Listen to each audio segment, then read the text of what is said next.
Start करते हैं हम लोग क्वेश्चन नंबर 27। क्या कह रहा है कि if sine A plus B is equal to sine A into cos B plus cos A into sine B and cos A minus B is equal to cos A into cos B minus sine A into sine B, then find the value of sine 75 degree and cos 15 degree. आप sine 75 degree और cos 15 degree का value नहीं पता है, आपको नहीं पता है ना, लेकिन हम लोग इस फार्मूला के हेल्प से निकाल सकते हैं। क्लास 11th में ये फार्मूला की तरह काम करता है, तो इसीलिए आपको थोड़ा थोड़ा आभास कराया जाता है कि भैया ये देख लो, ये फार्मूला होता है ना। क्या होता है? साइन ए प्लस बी का formula sine A into cos B plus cos A into sine B. फिर कॉस ए माइनस बी का क्या होता है? Cos A into cos B plus sine A into sine B. ये समझने का कतई गलत मत करना, मतलब समझने का गलत फहमी मत पालना कि साइन और ए प्लस बी का मल्टीप्लाई होता है तो साइन का ए में कर दे मल्टीप्लाई और साइन का बी में। दिस इज रॉन्ग, ऐसा समझना ही गलत है। ये ए प्लस बी इंटू में होता ही नहीं है, ठीक ना। तो इसका जो फार्मूला आपको दिया गया है उसी को दिमाग में रखना है। अब देखिए यहाँ पे, अब अगर हमको साइन 75 डिग्री का मालूम है एंगल, अरे निकालना है, तो सोचो कि अगर हमको 75 डिग्री का निकालना है तो हम कैसे निकालेंगे। हम सोचेंगे कि भाई हमको कितना कितना डिग्री का मालूम है, तो हमको मालूम है 0 डिग्री का, 30 डिग्री का, 45 डिग्री का, 60 डिग्री का, 90 डिग्री का, इतना ही ना मालूम है टी रेशियो। अब इसी में से ये सोचो कि ए और बी का वैल्यू क्या लिया जाए ताकि जोड़ने पे 75 आ जाए। जोड़ने पे क्या आ जाए? 30 और 45 हो सकता है।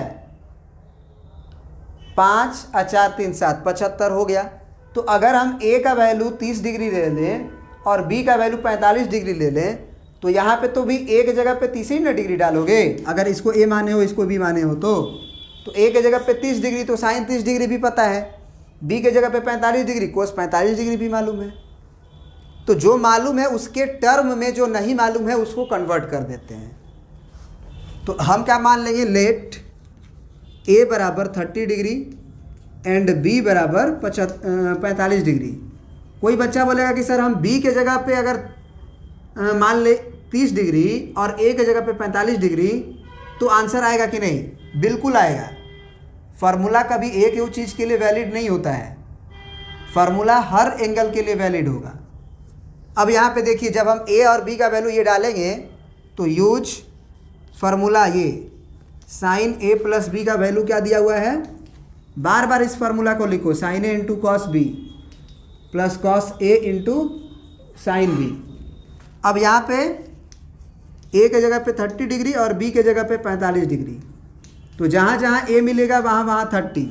ए मिला 30 डिग्री, बी मिला तो कॉस 45 डिग्री प्लस ए के जगह पे 30 डिग्री कॉस में है तो कॉस 30 डिग्री, फिर साइन ऑफ 45 डिग्री। अब साइन देखो, साइन 30 डिग्री का वैल्यू क्या होगा? 1/2, कॉस 45 डिग्री का 1/√2 प्लस कॉस 30 डिग्री का √3/2। याद होना चाहिए, साइन 45 डिग्री का 1/√2। तो इसके भी डिनोमिनेटर में 2√2 है और इसके भी डिनोमिनेटर में 2√2 है, तो एलसीएम लेंगे तो क्या आएगा? 2√2। अब 2√2 से डिवाइड करेंगे 1 आएगा, 1 में ऊपर से मल्टीप्लाई होगा तो 1 ही रह जाएगा, प्लस 2√2 से डिवाइड होगा 2√2 में तो 1 आएगा, फिर 1 का मल्टीप्लाई √3 × 1 में होगा तो √3 होगा। तो आंसर कितना हो जाएगा जी? √3 + 1 डिवाइडेड बाई 2√2। ये किसका वैल्यू है? साइन 75 डिग्री का।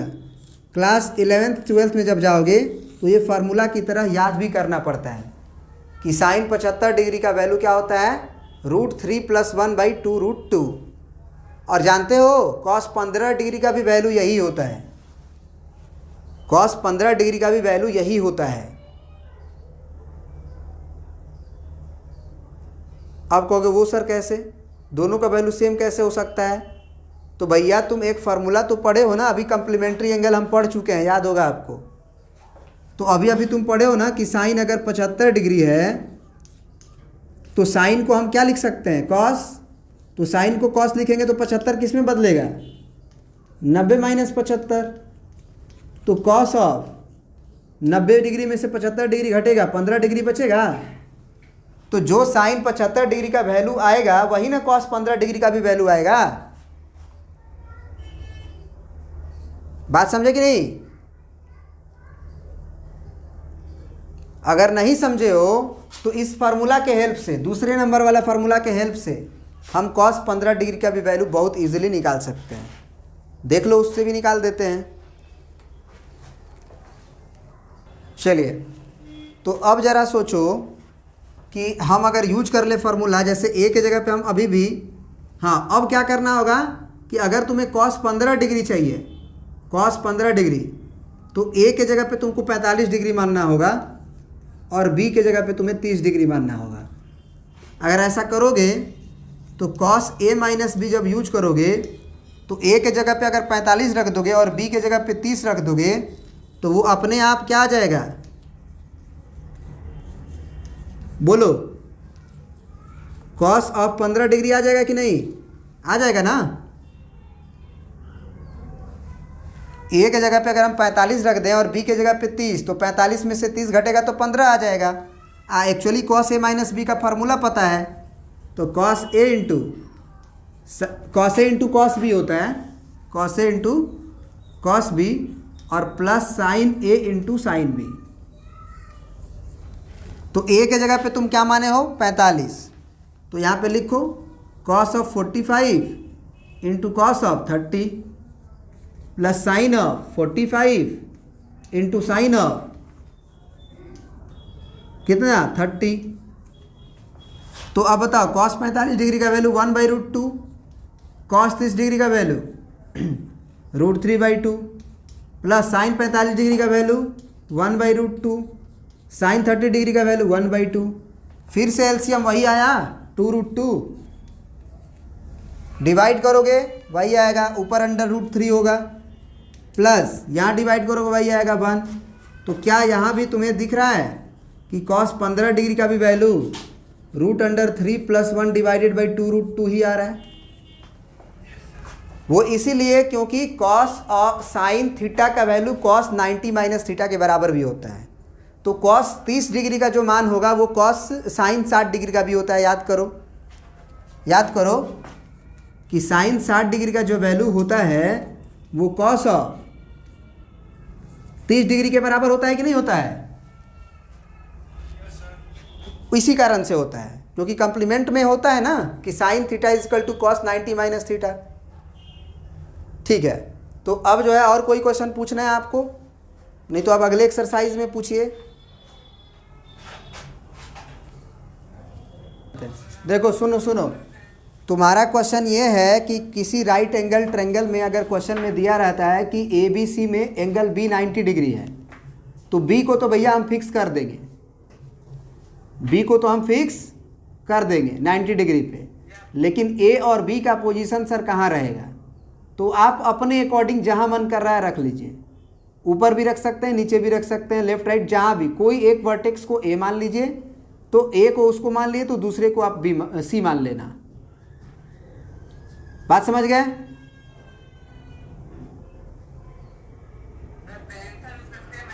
बिल्कुल सेम आएगा क्योंकि परपेंडिकुलर और बेस आप एंगल के अकॉर्डिंग देखते हो ना। नहीं समझे? अगर आपको बोला कि राइट एंगल ट्रायंगल बन रहा है बी पे, तो बी पे तुम राइट एंगल बना दिए। अब मान लो ए यहाँ रखे और सी यहाँ रखे, तो सी यहाँ रखे तो सी के यहाँ से परपेंडिकुलर देखोगे, सी के यहाँ से बेस देखोगे। अगर सी यहाँ रख लेते और यहाँ पे ए रख लेते तो अब सी के तरफ से परपेंडिकुलर देखते, ए के तरफ से परपेंडिकुलर देखोगे, तो वो गलती नहीं होता है। हाँ, अगर आप ये दिमाग में बैठा चुके हो पागलों की तरह कि नहीं परपेंडिकुलर यही होता है और बेस नीचे वाला होता है, तब तो गलती करोगे। हम बताए हैं ना कि ये भी बेस हो सकता है। अगर आप यहाँ से देखोगे, इस तरह से देखोगे यहाँ से, तो तुम्हारे लिए नीचे यही ना है, अब तुम्हारे नीचे ये है और तुम्हारे सामने ये है ए बी, तो यहाँ से देखोगे तो ये हो जाएगा परपेंडिकुलर और ये हो जाएगा बेस, और यहाँ से देखोगे तो तुम्हारे सामने दिखाई देगा तो ये हो जाएगा परपेंडिकुलर, ये हो जाएगा बेस, क्योंकि यहाँ से नीचे ये है। तो वो आप ए और सी का पोजीशन कहीं भी बदल दो, कोई दिक्कत होने वाला नहीं है आंसर में। This is the big mistake होता है आपसे, तो अब ये डाउट नहीं होना चाहिए, ठीक है। कहीं भी मान लो आप आंसर देख लो, दोनों तरह से निकाल के देखो आंसर सेम आएगा। और भी कोई डाउट?